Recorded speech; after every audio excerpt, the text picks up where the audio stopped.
नमस्कार.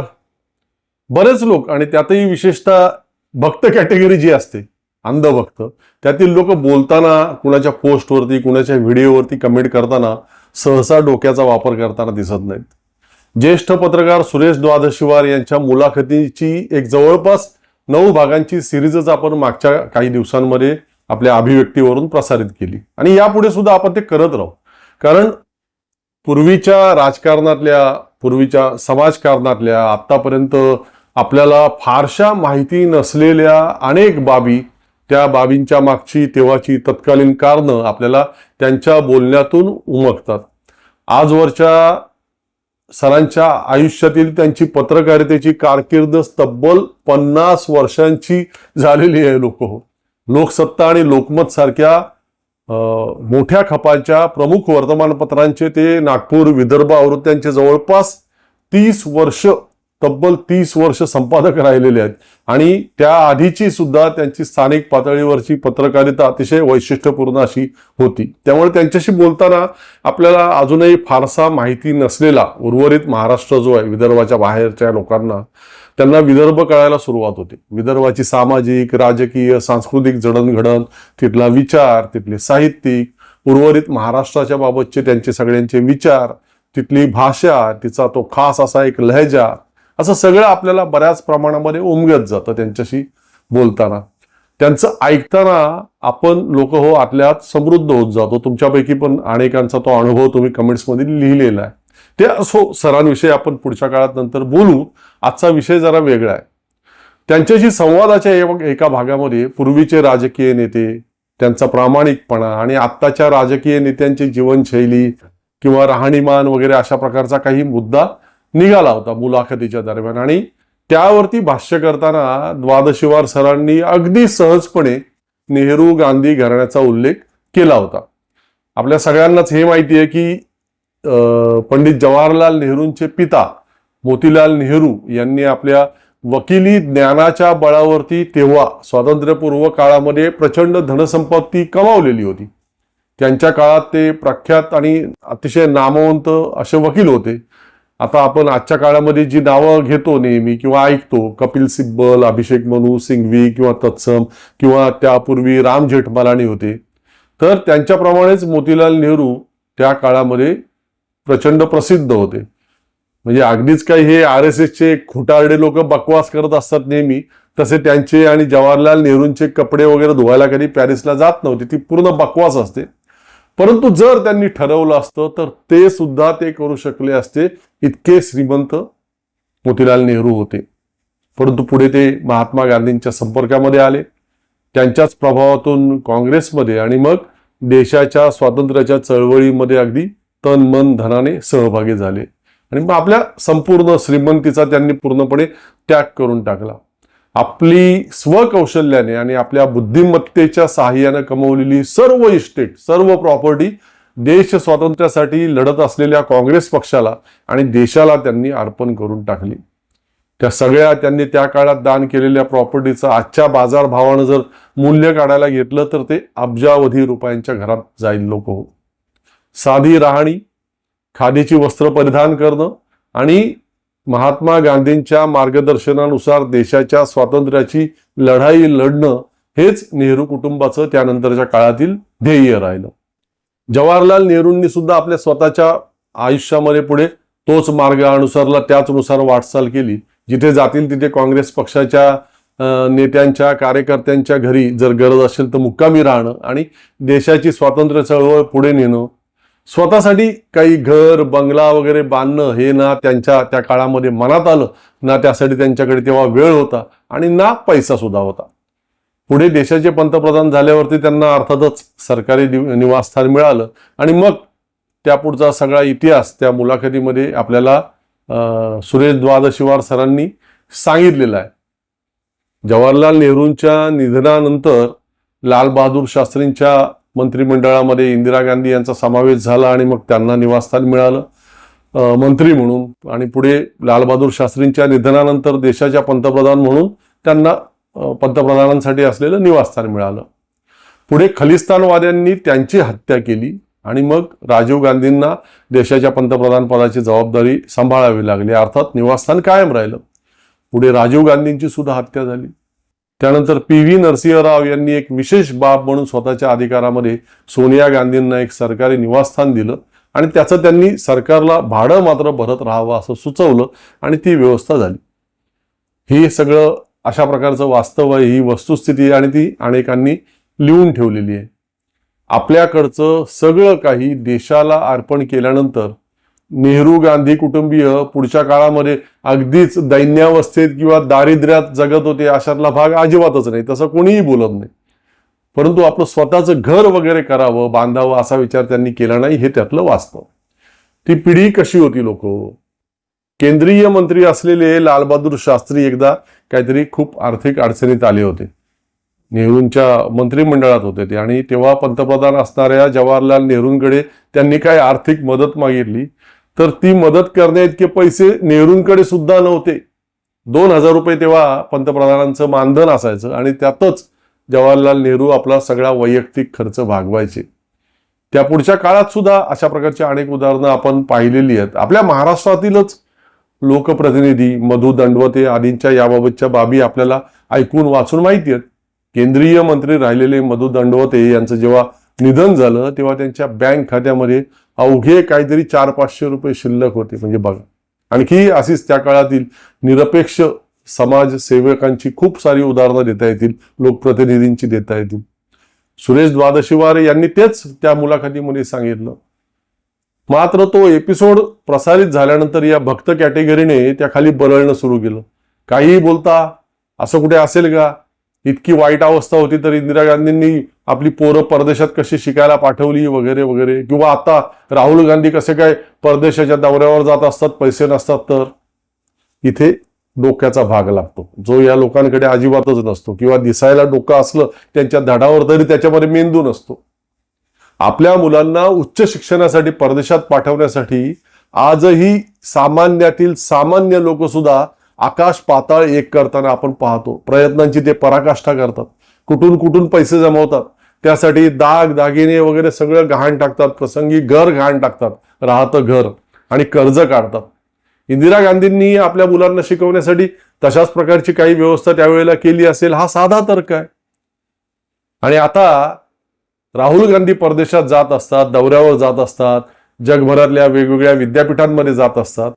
तर पहिले त्यातली एक बाब या मूर्ख अंधभक्तांनी लक्षात घ्यायला हवी की राहुल गांधी आता जवळपास ही त्यांची 4थी टर्म आहे, म्हणजे जवळपास 20 वर्ष खासदार आहेत आणि खासदारांना आता आपल्याकडे मानधन सुद्धा भरभक्कम आहे. त्याशिवाय प्रवास आदी गोष्टींसाठी त्यांना मिळणाऱ्या सुविधा सुद्धा खूप आहेत साऱ्या. दुसरी बाब म्हणजे त्यापैकी अनेक जागतिक दर्जाच्या परदेशी विद्यापीठांमधून राहुल गांधींना बोलावणं येत असतं, ते तिथल्या विद्यार्थ्यांशी संवाद साधण्यासाठी, तिथे त्या विद्यापीठांमध्ये लेक्चर देण्यासाठी. आणि अशा प्रकारची आमंत्रणं जी येत असतात तेव्हा त्या विद्यापीठाच्या वतीनं किंवा त्या संस्थांच्या वतीनं येणं जाणं राहणं अशी सगळी व्यवस्था वक्त्यांची केली जात असते. ही बाब या भक्त कॅटेगरीच्या लोकांना माहिती असण्याची शक्यता अगदीच कमीच किंवा नाहीच, कारण त्यांचा जो नॉन बायोलॉजिकल विश्वगुरु देव आहे, जो आताही नेहमीप्रमाणे या क्षणी सुद्धा परदेशातच भ्रमंतीवरती आहे, जो कधी आधी मध्ये 2-4 दिवसांसाठी आपल्या स्वतःच्या मायदेशाच्या दौऱ्यावर येतो आणि मग लगेचच पुन्हा कुठेतरी चॉकलेट वगैरे वाटप करायला जातो किंवा ते बिल्ले स्वरूपांचे मेडल गोळा करायला जातो.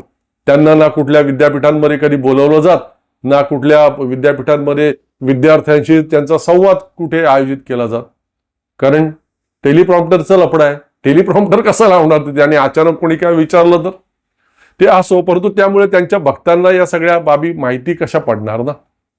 आता थोडं मागे जाऊ आणि आपल्या आजच्या मूळ विषयाकडे येऊ. भक्तांविषयी कितीही बोलणं म्हणजे आपलं स्वतःचं डोकं दगडावरती आपटण्यासारखं असतं, त्यामुळे ते बस झालं. आपले पिता राजीव गांधी यांची हत्या झाल्यानंतर त्यावेळेला परदेशात शिकत असलेले राहुल गांधी अर्थातच आपल्या पित्याच्या अंत्यसंस्कारासाठी अंत्यविधींसाठी तातडीने भारतामध्ये आले. ती सगळी करून दृश्य तेव्हाची आजही आपल्यापैकी अनेकांच्या डोळ्यांसमोर असतील. तर त्यावेळी गांधी कुटुंबाची आर्थिक परिस्थिती काही फार उत्तम नव्हती. राजीव गांधींची अशा प्रकारे हत्या होईल हे कुणाच्या मनीधानी सुद्धा नव्हतं. कुटुंबाचे ते प्रमुख होते आणि अचानक त्यांची हत्या झाली, निघून गेले. पदरी 2 मुलं असणाऱ्या सोनिया गांधी अगदी एकट्या पडल्या. ते सगळे त्यावेळचे ते राजीव गांधींचे अंत्यसंस्कार, अंत्यविधी वगैरे सगळे झाल्यावरती राहुल गांधींना आपलं राहिलेलं उर्वरित शिक्षण पूर्ण करण्यासाठी पुन्हा परदेशी जायचं होतं. मला वाटतं तेव्हा हार्वर्डला त्यांचं शिक्षण सुरू होतं. तिकडे जाण्यासाठी त्यांना तशी काही अडचण नव्हती, परंतु त्या विद्यापीठाची आणि हॉस्टेलची फी भरणं बाकी होतं आणि ती रक्कम बरीच होती आणि तेवढी रक्कम त्या क्षणी त्यावेळी सोनिया गांधींकडे उपलब्ध नव्हती. आता मी हे असं सांगितल्यानंतर सुद्धा काही नादान आणि माणुसकी शून्य भक्त पुन्हा खी खी करून हसतील, परंतु घराची, कुटुंबाची सर्व जबाबदारी ज्यांच्यावरती असते तो कुटुंब प्रमुख अकस्मात अगदी अचानक हे जग सोडून गेल्यानंतर घरातील विधवा महिलेची काय अवस्था होते आणि तिला कोणकोणत्या परिस्थितीला अचानक सामोरं जावं लागतं ते केवळ संवेदनशील माणसंच जाणू शकतात. सोनिया गांधी तोपर्यंत, म्हणजे राजीव गांधींची 1991 साली हत्या झाली तोपर्यंत फारशा कुठे मिसळत नव्हत्या. आपण भलं, आपला परिवार भला अशा प्रकारचं त्यांचं तोपर्यंत सगळं जगणं होतं. त्यातल्या त्यात त्यांची लग्न करून भारतात आल्यापासूनची सर्वाधिक जवळीक होती ती अमिताभ बच्चन यांच्या कुटुंबाशी. अमिताभचे वडील हरिवंशराय बच्चन आणि आई तेजी बच्चन यांचे नेहरू आणि गांधी कुटुंबाचे अगदी पूर्वीपासूनचे घनिष्ठ संबंध होते. इतके की राजीव गांधींनी सोनिया गांधींची लग्नाचा निर्णय घेतला तेव्हा सोनिया गांधींना भारताविषयी, इथल्या संस्कृतीविषयी निदान थोडी तरी काहीतरी माहिती व्हावी म्हणून इंदिरा गांधींनी त्यांना लग्नाच्या आधी जवळपास महिनाभर बच्चन कुटुंबियांकडे आणून ठेवलेलं होतं. म्हणजे पहा, पुढे इंदिरा गांधींची हत्या झाली आणि अचानक राजीव गांधींना पंतप्रधान पदाची जबाबदारी स्वीकारावी लागली. तेव्हा त्यावेळेला झालेल्या लोकसभा निवडणुकीमध्ये राजीव गांधींनी अमिताभ बच्चन यांना अलाहाबादमधून लोकसभेसाठी उभं राहण्यासाठी सुचवलं आणि त्यानुसार, त्यांच्या सूचनेनुसार अमिताभ बच्चन उभा राहिला आणि निवडून सुद्धा आला. मात्र त्यानंतर काही काळातच, 2-4 वर्षातच बोफोर्स वगैरे वादळ घोंगावलं देशात आणि त्या घोटाळ्यामध्ये अमिताभ बच्चनचं नाव आलं, अमिताभ बच्चनच्या सख्या भावाचं नाव आलं, आणखी काही गैरव्यवहार त्या काळातले बाहेर आले आणि त्यामध्ये अमिताभचा सहभाग असल्याची चर्चा झाली मोठ्या प्रमाणात. त्यामुळे राजीव गांधी त्याच्यावरती प्रचंड नाराज झाले आणि मग त्याने खासदारकीचा राजीनामा देऊन टाकला 3 वर्षातच आणि त्यानंतर गांधी कुटुंबाचे आणि बच्चन परिवाराचे संबंध सुद्धा दुरावत गेले. आणि पुढे तर अमिताभ बच्चन मुलायम सिंग यादव यांच्या समाजवादी पार्टीमधील एक बहुचर्चित आणि बऱ्याच प्रमाणात वादग्रस्त असणारं व्यक्तिमत्व, त्या पार्टीचे एक नेते अमर सिंग यांच्या पूर्णपणे कच्छपीच लागला आणि काँग्रेस, गांधी कुटुंब यांच्याशी त्याचा जो काही संबंध होता तो सुद्धा जवळपास संपुष्टात आला. परंतु असं जरी असलं तरी राजीव गांधींच्या हत्येनंतर राहुल गांधींच्या परदेशातील विद्यापीठाची फी भरण्यासाठी अडचण निर्माण झालेली असताना सोनिया गांधींना पूर्व घनिष्ठ परिचित म्हणून अमिताभ बच्चन यांचीच प्राधान्यानं आठवण आली. सोनिया आणि राहुल त्यांना भेटले, त्यांना उभी राहिलेली अडचण सांगितली आणि लोक, हो तुम्हाला आता मी सांगतोय तर विश्वास बसणार नाही, परंतु हे पूर्ण खरं आहे की अमिताभ बच्चन त्या मायलेकांना तेव्हा म्हणाला की मी स्वतःच फार अडचणीत आहे, कुठून तुम्हाला मी मदत करू वगैरे वगैरे. त्याचं त्यावेळचं सोनिया आणि राहुल सोबतचं वागणं माणुसकी सोडून होतं पूर्णपणे. त्यामुळे साहजिकच सोनिया गांधी अतिशय निराश झाल्या, नाराज झाल्या. राहुलचं वय त्यावेळेला फारच कमी होतं, परंतु तरीही त्याच्या मनावर अमिताभचं ते माणुसकी शून्य रूप अर्थात बिंबला असणारच. त्यानंतर ते मायलेक तिथून आल्या पावली अमिताभ बच्चनकडनं निघून गेले. त्यानंतर ते गेल्यावर अमिताभला काय स्वतःची लाज लज्जा वाटली की काय ठाऊक नाही, परंतु त्याने $1000 चेक आपल्या एका माणसाकडून सोनिया गांधींकडे पाठवून दिला. मात्र स्वाभिमानी सोनिया गांधींनी त्याचा तो चेक तसाच्या तसा परत पाठवला. त्यांनी अन्य कुठून तरी काहीतरी व्यवस्था केली आणि राहुलला आपलं परदेशी उर्वरित शिक्षण पूर्ण करण्यासाठी पाठवून दिलं. त्या प्रसंगानंतर एक मात्र घडलं, सोनिया, राहुल आणि प्रियंका या सगळ्यांच्या आयुष्यामधून अमिताभ बच्चन पूर्णपणे वजा झाला. मी लोक आज या निमित्तानंच तुम्हाला आणखीन एक गोष्ट सांगतो अमिताभशी संबंधित. आपल्याला हे तर माहितीच आहे की 2014 पूर्वी म्हणजे डॉक्टर मनमोहन सिंग देशाचे पंतप्रधान असताना ती जुही चावला नावाची अभिनेत्री, तो भोंदू बाबा रामदेव वगैरे सगळ्या त्या उथळ लोकांसारखाच अमिताभ बच्चन सुद्धा अनेक ट्विट करायचा तेव्हा सरकारवरती टीका करणारे. रुपयाची किंमत घसरली, डॉलर वधारला की अमिताभचं लगेच ट्विट यायचं. पेट्रोलचे डिझेलचे गॅसचे भाव वगैरे वाढले की अमिताभ लगेच ट्विट करून टीका करायचा. डॉक्टर मनमोहन सिंग यांची खिल्ली उडवायचा. खरं तर तेव्हा डॉलर 62 रुपयांना होता, 60-62 रुपयांना, जो आता 96 रुपयांना आहे आज. आणि पेट्रोल तेव्हा 70 रुपयाच्या आसपास होतं लिटर, ते आता जवळपास 110 रुपये लिटर आहे. परंतु आता अमिताभ बच्चन काही ट्विट वगैरे करत नाही. आता या महानायकाची पूर्ण दातखिळ बसले. आता तो अशा बाबतीत काहीही एक शब्दही बोलत नाही. ते असो, पण त्याहीपेक्षा त्याच्या अधिक लाचारीची एक गोष्ट सांगतो जी मी स्वतः अनुभवलेली आहे. त्याच्या त्या कोण बनेगा करोडपती शो मध्ये माझे एक स्नेही बॅकस्टेजला काही महत्वाची जबाबदारी सांभाळत असायचे पूर्वी, आता नाहीत. त्यांच्या आग्रहाखातर मी आणि माझी बायको एकदा त्या कोण बनेगा करोडपतीचं चित्रीकरण पाहायला गेलो. अशा मोठ्या शोचं चित्रीकरण कसं केलं जातं वगैरे ते पाहण्याची आणि अमिताभला सुद्धा जवळून पाहण्याची अर्थातच मलाही उत्सुकता होती. तर त्या दिवशी भोपाळच्या एका मुलीची हॉटसीटसाठी निवड झाली त्याच्या त्या रचनेनुसार शोच्या, आणि ती अमिताभ समोरच्या खुर्चीमध्ये पोहोचली. शोचं शूटिंग सुरू झालं आणि अमिताभने प्रस्तावना सुरू केली की आज एक तरुण मुलगी माझ्या समोर हॉटसीटवरती बसलेली आहे. आपल्या देशाचे प्रधानमंत्री नरेंद्र मोदी यांनी देशाच्या तरुण पिढीमध्ये जो काही एक आत्मविश्वास निर्माण केलेला आहे त्याचं हे दृश्य स्वरूप आहे वगैरे वगैरे वगैरे.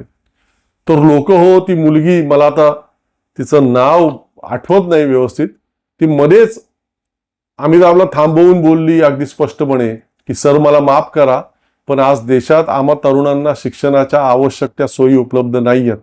आमच्या शैक्षणिक दर्जाप्रमाणे जे आम्ही शिक्षण घेऊ त्या पद्धतीने आम्हाला रोजगार उपलब्ध नाहीये, नोकऱ्या उपलब्ध नाही आहेत, सामाजिक वातावरण आम्हा मुलींच्या दृष्टीने सुरक्षित नाहीये, आणि म्हणून देशातील बराच मोठा सुशिक्षित तरुण वर्ग परदेशात जाण्याच्या संधी हुडकतोय वगैरे वगैरे वगैरे.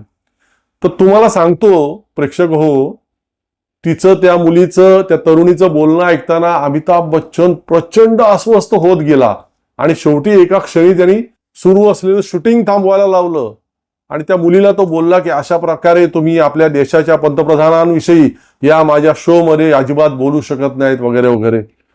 एवढंच नाही, ते झालेलं सगळं चित्रीकरण तोवरचं त्याने तांत्रिक टीमला आपल्या समोर बोलवलं आणि आपल्या समोर डिलीट करायला लावलं आणि मग त्यांनी पुन्हा चित्रीकरण सुरू केलं. त्यानंतर मोदींविषयी त्यांनी काही बोलण्याचं टाळलं. असा हा लाचार अमिताभ बच्चन, म्हणे सदियों का महानायक. हा कसला महानायक लोक हो? आपल्या संत कबीरांचा एक प्रसिद्ध दोहा आहे, बड़ा हुआ तो क्या हुआ जैसे पेड़ खजूर, पंथी को छाया नहीं फल लागे अति दूर. म्हणजे खजुराच्या झाडासारखा माणूस उंच उंच उंच झाला कितीही तरी उपयोग काय. जसा खजुराचा वृक्ष खूप उंच वाढतो पण त्याखाली वाटसरूला सावली मिळत नाही आणि त्याची फळं सुद्धा इतकी उंचावरती लागतात की सहज ती हाताला सुद्धा लागत नाहीत. बराच लांबला आजचा भाग, इथेच थांबतो आता. पुन्हा भेटू लवकरच. तोपर्यंत धन्यवाद.